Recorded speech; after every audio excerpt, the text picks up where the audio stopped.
For my descending tract, I wrote a book on the lateral corticospinal tract, and it's illustrated. Once upon a time, there was a tract named the lateral corticospinal tract. He was a worrisome little guy whose best friend was another descending tract, named the anterior corticospinal tract. The lateral corticospinal tract was very shy and very dependent on his best friend. He felt like he would never amount to anything because his worry kept him from being brave and branching out in the pianist. He clung to his friend where they would hang out in the cell bodies of the precentral gyrus every day. They would then descend via axons to the internal capsule together and even met at the cerebral peduncles in the midbrain. They had almost everything in common at first. They even bragged that they were both two neuron pathways.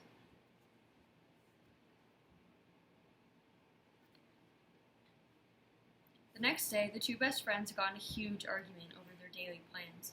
The anterior corticospinal tract wanted to venture out in the brain. The lateral corticospinal tract was nervous because he had never been in this unknown territory.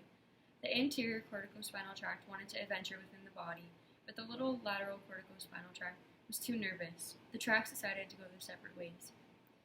The lateral corticospinal tract was so worried, but part of him was a tiny bit excited to focus on himself for once.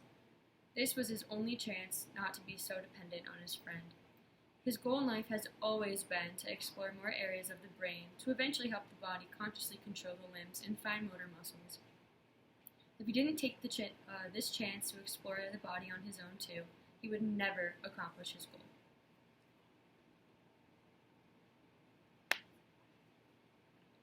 The next day, the lateral corticospinal tract went to the cerebral peduncles in the midbrain. He decided to start his journey by visiting the pyramids in the medulla. He began to explore this new territory and decided to decussate over to the opposite side. The lateral corticospinal tract was so proud of himself. This was the first time he wasn't with his best friend, the anterior corticospinal tract. He was so very close to his goal of helping the body.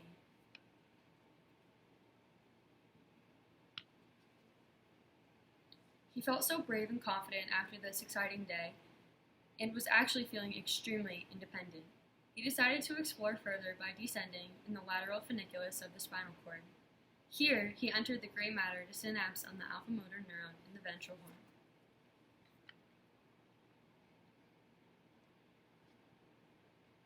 The lateral corticospinal tract was so excited he could barely contain himself.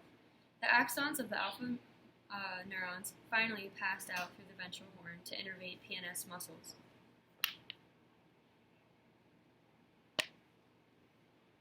He did it.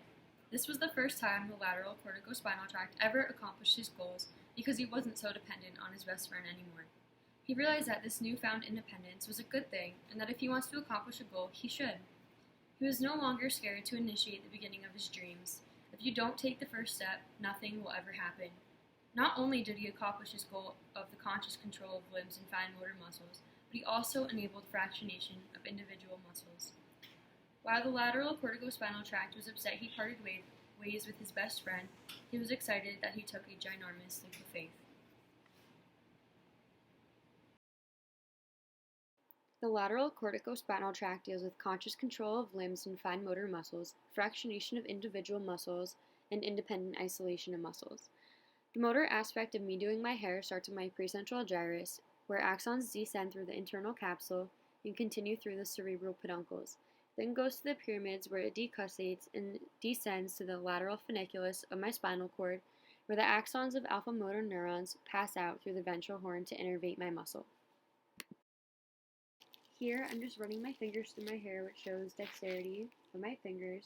So I'm in the C7 myotome, I'm in elbow flexion, and I go in and out of the C6 myotome wrist extension and C8 finger flexion.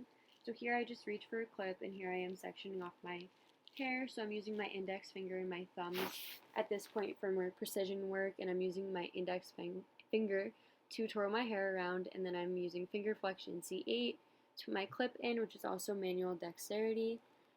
Then I grip my brush and my hair dryer, which I'm just running through my hair, and here I am unpinching the clip, manual dexterity, and taking my hair out and brushing. So I'm gripping the brush once again.